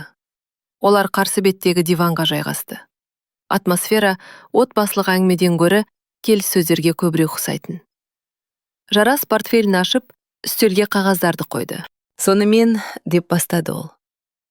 Азаматтың айтуынша сен ажырасып, пәтерді өзіне алып қалмақшы екенсің. Дұрыс, деді Әйгерім. Бірақ пәтер неке кезінде алынған, ол көзілдірігін түседі. Бұл оны тең бөлінетін ортақ мүлікке айналдырады. Әйгерім өз папкасын ашты. Толықтай емес. Сот кімнің нақты үлес қосқанын бағалайды. Міне, төлем түбіртектері. Менің қосқан үлесім жалпы құнның 80%-нан астамы. Және кеше мен қалған бөлігін толық жаптым. Жарас қағаздарды қарап қабағын түйді. Сонда да, деп қоймады ол. Азаматтың ажырасу процесі аяқталғанша осы үйде тұруға құқығы бар. Мен уақытша жеке тұру құқығын сұрап өтініш беріп қойдым, деді Әйгерім байсалды. Менің тұрақты табысым, қызметім бар және негізгі төлеушімін. Сот менің өтінішімді қанағаттандыратынына сенімдімін. Немене? Деп жарылды Зейнеп апа. Заң соншалықты оның жағында болуы мүмкін емес. Жарас жұтынып, оған қарамай күбірледі. Шынымен де мүмкін. Егер бәрі ол айтқандай болса, заңды басымдық соның жағында. Зейнеп апа қолын кеудесіне басып наразы болды. Ал мен ше? Мен осында тұрамын. Мен қайда барым керек? Сіздің пәтеріңіз бар ғой, деп еске салды Әйгерім. Ол сіздің меншігіңіз, және сол жерде тіркелгенсіз. Ол онда тұра алмайды, деп ашуланды Азамат. Ол пәтердің іші адам шошырлық. Толық ремонт жасау керек. 5 жыл бойы жасамаған ремонт па? Деді Әйгерім. Сіздер менің есебімнен өмір сүруді жөн көрдіңіздер. Бұл енді менің шаруам емес екенмен келісесіздер ғой. Азамат орнынан ұшып тұрды. Түрі қып-қызыл. Қалай аузың қарады? Мен сен үшін не істемедім? Нақты не істедің? Деп сұрады Әйгерім. Кәне, Жарасқа айтып берші. Менің қызметім өскенде қалай құттықтағаныңды, жетістігімді қалай тойлағанымызды айтшы. Немесе анаң екеуің мерекелік дастарханға деп алған қымбат тамақты мені шақырмастан қалай тығылып жеп қойғандарымды айт. Жарастың көздері шарасынан шығып кете жаздады. Кімге қарарын білмей қалды. Тоқташы, қандай қызмет өсуі, қандай тамақ? Сенің жеңгең қазір үлкен бастық, деп түкіргендей болды Зейнеп апа. Кадр бөлімінің директоры. Өзін сондай керемет санап кетті. Тіпті туыстарын танымайды. Құттықтаймын, деді Жарас, шын жүректен Әйгерімге қарап. Бұл керемет қой. Неге тойламадыңыздар? Өйткені сенің ағаң мен анаң әйел адам басшы бола алмайды деп санайды, деді Әйгерім иығын қиқан еткізіп. Қолдаудың орнына мазақ естідім. Жарас естігенін қортып қабағын түйді. Азамат, бұл рас па? Деп сұрады ол ағасына бұрылып. Ой, қойшы. Азамат қолын бір сілтеді. Жай әзілдестік қой. Өзі бірдеңеге бола ренжіп қалды. Тура бір Англияның патшайымы сияқты. Тек қызмет өсуі ғана емес, деп жалғастырды Әйгерім. Мен жылдар бойы менсінбеушілікке, құрметсіздікке және қорлыққа шыдадым. Анаң көшіп келгелі тіпті қиындап кетті. Бірақ менің кәсіби жетістігім сенің мақтанышыңды емес. Заң мен келекеңді тудырғанын көргенде шыдамның жібі үзілді. Бөлмеде ауыр тыныштық орнады. Жарас ыңғайсызданып қалды. Азамат түнеріп тұр. Ал Зейнеп апаның ерні жыбырлап жарылуға дайын отыр. Ал жұмыс мәселесі ше? Деп сұрады Жарас ақыры. Азаматтың айтуынша, сен қызметіңді пайдаланып, оны жұмыстан шығармақшы екенсің. Шығару үшін емес, нақты заң бұзушылықтар үшін жауапқа тарту үшін. Айгерім тағы бір папканы шығарды. Міне, оның іс қағазы. 4 сөгіс, 3 ескерту, 2 рет жұмысқа ашып келген. Клиенттермен жаңжал. Заң бойынша, келісім шартты бұзуға толық негіз бар. Жарас папканы алып, құжаттарды қарап шықты. Азамат басын төмен салып отырды. Бұлардың бәрі шын ба? Деп сұрады Жарас басын көтеріп. Ойбай, деп атылды Азамат. 1-2 рет кешіктім, я? Жұмыстан кейін кішкене ұрттап қойғаным бар. Соған боладарға аса ма енді? Сен жұмысыңды ғана емес, компанияның беделінде қалыпке тігіп тұрсың, деді Айгерім жұмсақ дауыспен. Мен саған соңғы 1 ай сынақ мерзімін бердім. Бұл заң саған беретін кепілдіктен әлдеқайда артық. Алғысым осы ма? Деп шаңқ етті Зейнеп апа. Ол саған баспана берді. Осы жылдар бойы асырады. Айгерім шашаған түрмен күрсінді. Біріншіден, ол мені асыраған жоқ. Біз отбасы болдық. Немесе мен солай деп ойладым. Екіншіден, мен әрқашан жұмыс істедім, және бюджетке Азаматтан көп ақша қосып келдім. Сосын ол Жарасқа тіке қарады. Олар сені заң білімің үшін шақырмағанын жақсы білесің ғой. Сенің қатысуымен маған қысым жасап, райымнан қайтарылары келді. Бірақ менің шешімім нақты. Мен ажырасамын. Мен қорлықсыз және кемсітусіз өмір сүргім келеді. Жарас оған ұзақ қарап, бірдеңені таразылағандай болды. Шынымды айтсам, мен сені кінәламаймын. Жарас ағасына қарады. Аға, сен шынымен қателік жібердің. Мамам екеуің де. Сен кім жақтасың? Деп Зейнеп апа түтігіп кетті. Сенің міндетің отбасын қорғау. Мен қорғап тұрмын, деп жауап берді Жарас байсалды. Бірақ шындық оның жағында емес. Айгерімнің ажырасуға және қосқан үлесіне сай пәтердің басым бөлігін талап етуге толық құқығы бар. Сатқын, деп ырылдады Азамат. Туған ағаңды сатып тұрсың. Мен ешкімді сатып тұрған жоқпын. Жарастың қабағы түйілді. Тек шындықты айтып тұрмын. Егер маған ертерек айтқанда, бәлкім арағайын болар ма едім. Бірақ қазір ол не дерін білмей қолын жайды. Азамат орнынан ұшып тұрып, есікке қарай беттеді. Барлығын құрып кетіңдер, деп айқайлады. Берік дұрыс айтады екен. Әйелдерге керегі ақша мен проблема ғана. Сыртқы есік тарс етіп жабылды. Зейнеп апа диванда ернін жымқырып, келініне үшпенділікпен қарап қалды. Риза шығарсың, деді ол ысылдап. Отбасын ойран еттің.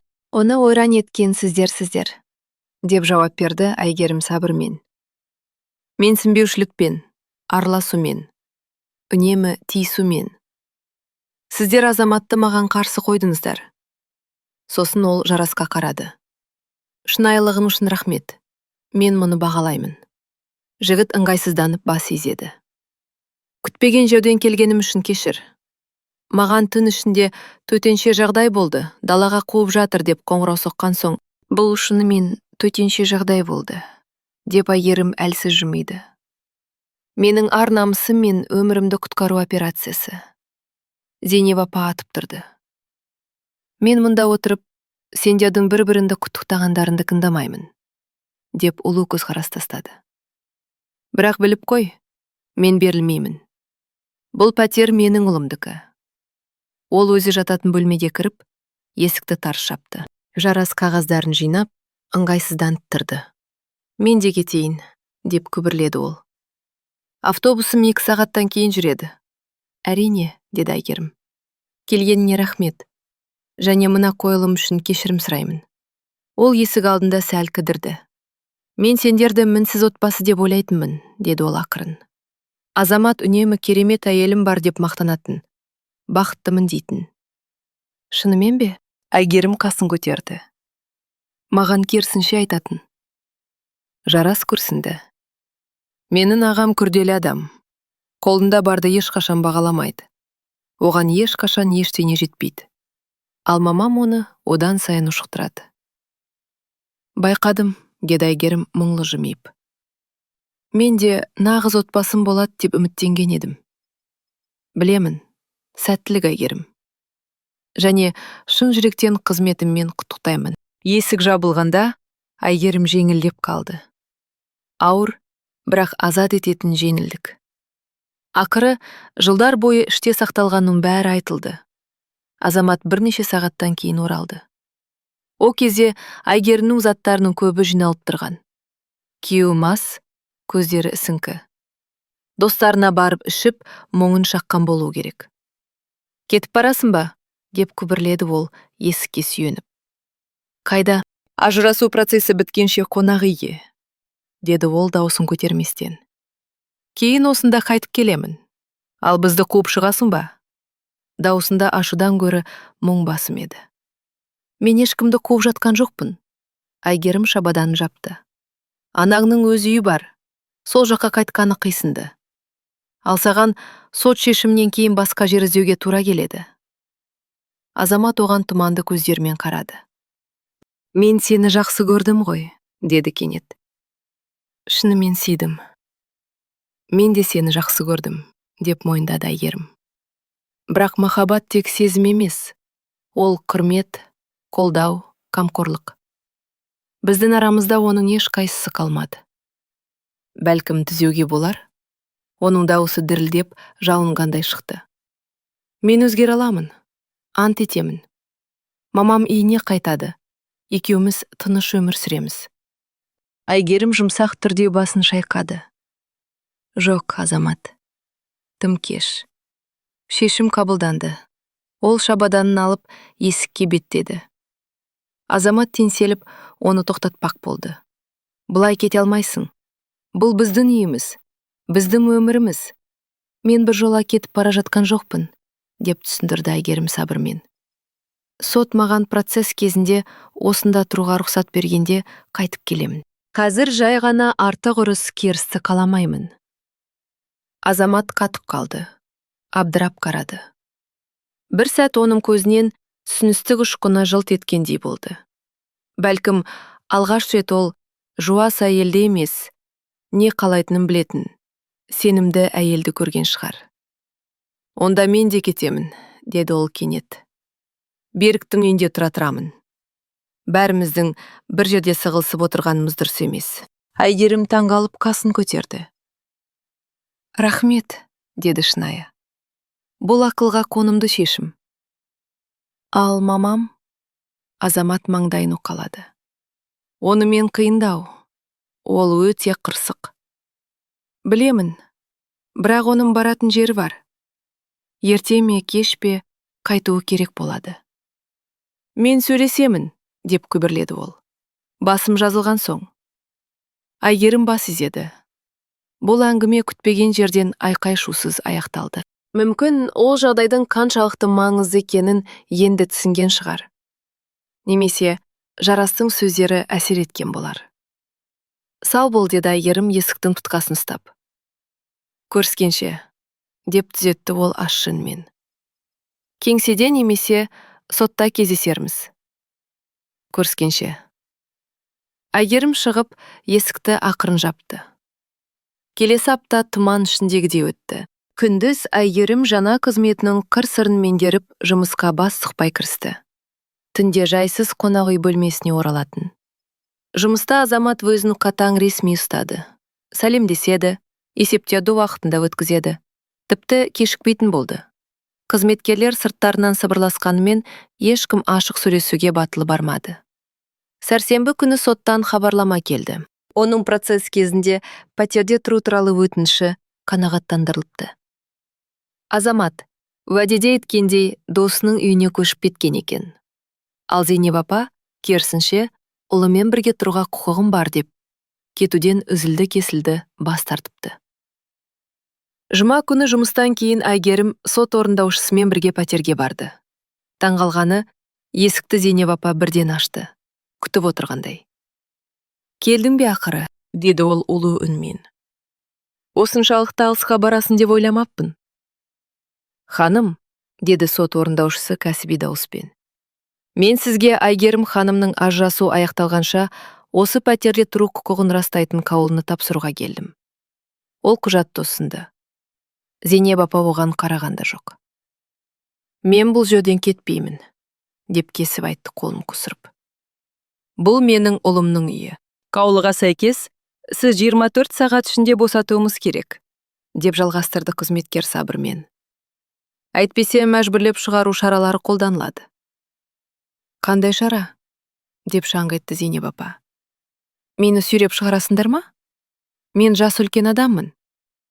Қажет болса, акт жасалып, полиция шақырылады, деп түсіндірді ол. Оған жеткізбейсіз деп сенеміз. Айгерім үнсіз бақылап тұрды. Бұл жағдай оған да жағымды емес еді. Бірақ шегінетін ойы жоқ. Зейнеп апа, деді ол жұмсақ дауыспен. Енесі қағазды қолына алған кезде.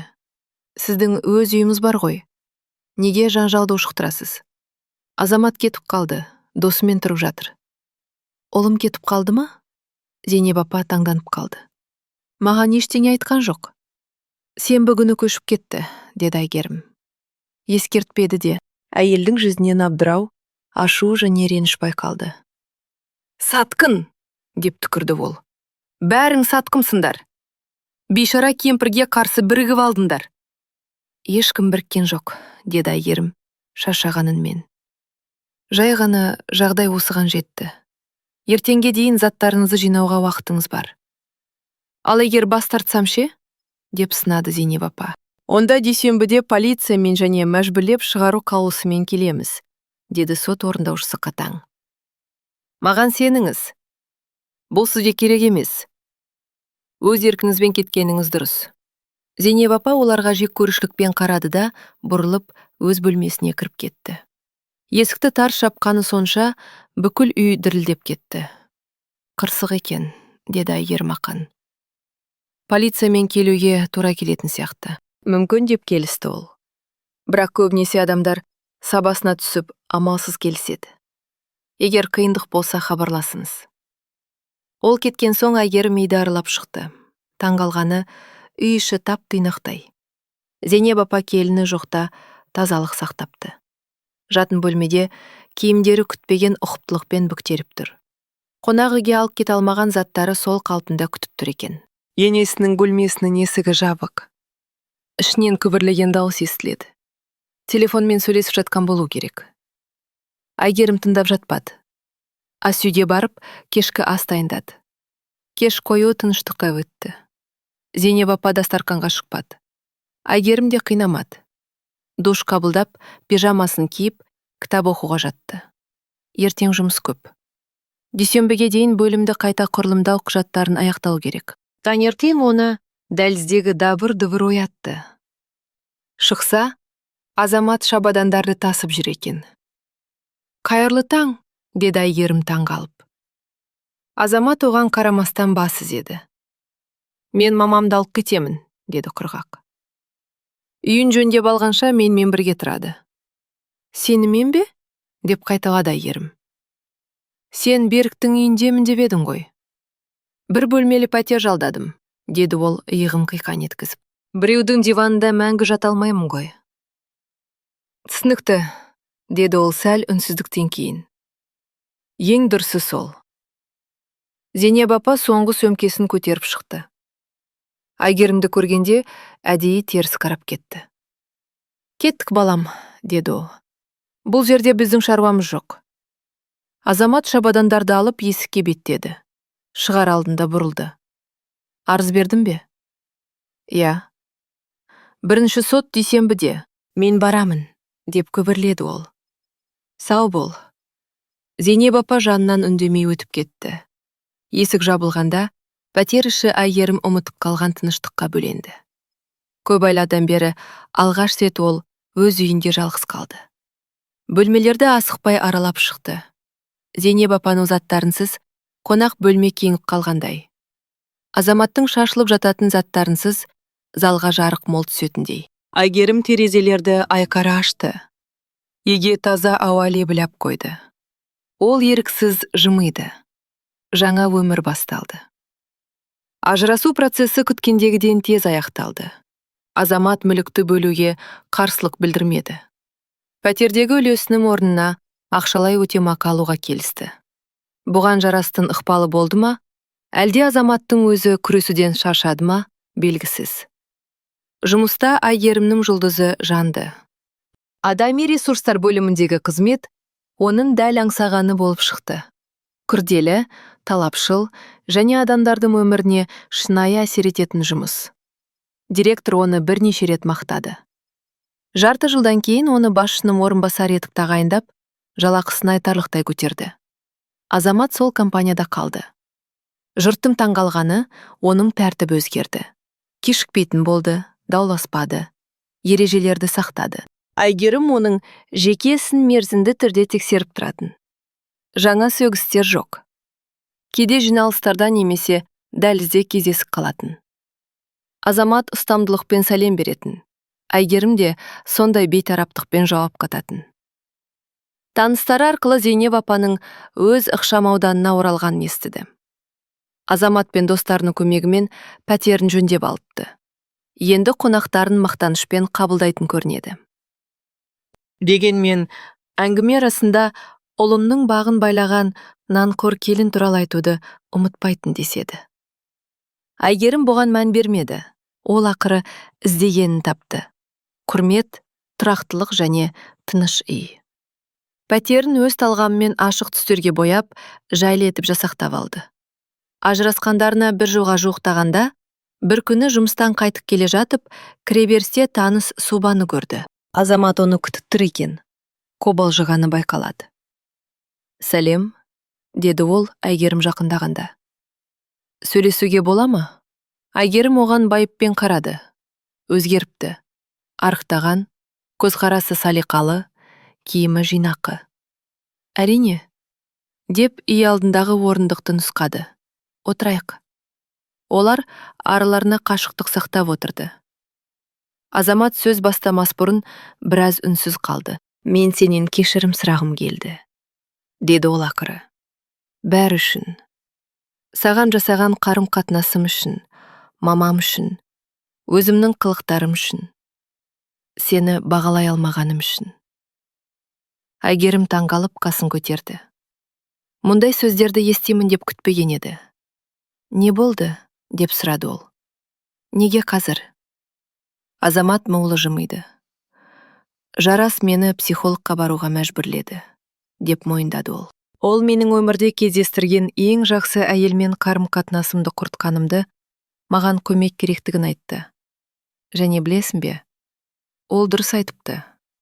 Ол қобалжығанда істейтін әдетімен қолындағы оттықты айналдырып отырды. Осы бір жыл ішінде мен өзім туралы, мамам туралы, біз туралы көп нәрсені түсіндім. Мен улы адам болдым, жақсылықты түсінбедім. Қолымдағы бақытты бағаламадым». «Рас», деді Айгерім бәсең дауыспен. «Бірақ түсінгеніне қуаныштымын». «Мен екінші мүмкіндік сұрамаймын», деп қосты ол бірден. «Бәрі біткенін білемін. Тек қателескенімді білгенімді қаладым. Шын жүректен өкінемін». Айгерім кешкі аспанға қарап, жанында жаңа бір тыныштықты сезінді. Бір жыл бұрын бұл сөздер оның өмірін өзгертер ме еді, бірақ қазір «Рахмет», деп жауап берді ол шынайы. «Сенің кешірім сұрағаның мен үшін маңызды. Өзіңмен жұмыс істеп жатқаныңа қуаныштымын». «Маған жақында жұмыс ұсынды», деді Азамат көзі жайнап. «Астанада. Үлкен құрылыс компаниясы. Жақсы жоба. Жаңа бірдеңе бастап көрейін дедім». «Құттықтаймын», деп күлімсіреді Айгерім. «Бұл үлкен мүмкіндік».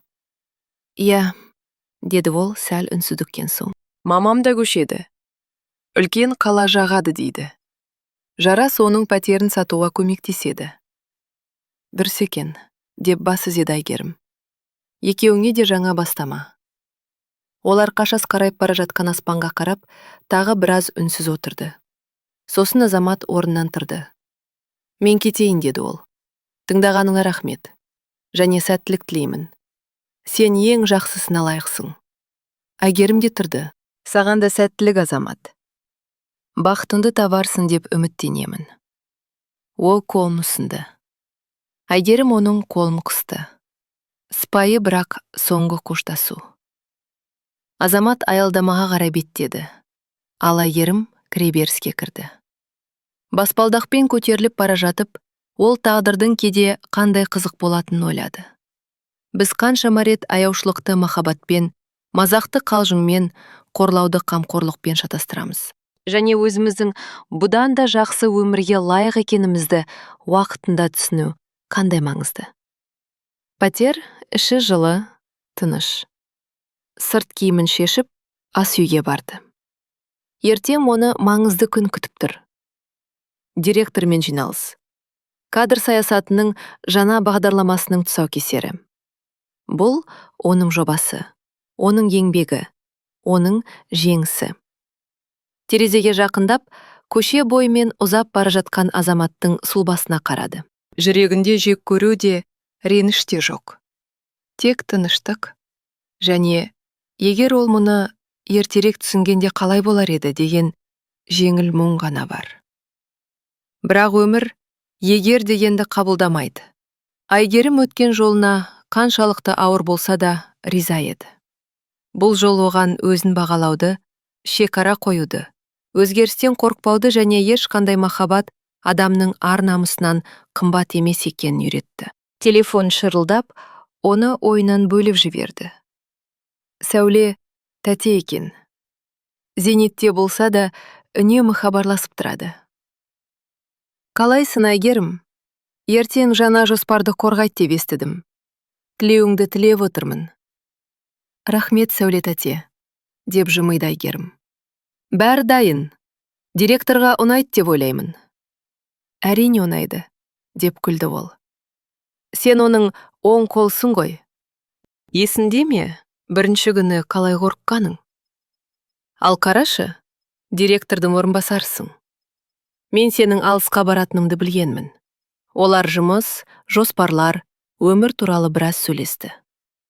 Сосын Әйгерім кофе дайындап, ноутбугын ашып, презентацияны соңғы рет қарап шықты. Терезе сыртында түнгі қаланың шамдары жымыңдайды. Өзін өзі сүюден басталатын күшпен сусындаған жаңа кезең басталды. Кейде ұту үшін жоғалту керек. Ал нағыз күш шыдауда емес, өзгертуге батылын жетуде. Сол түні ол тыныш ұйықтады.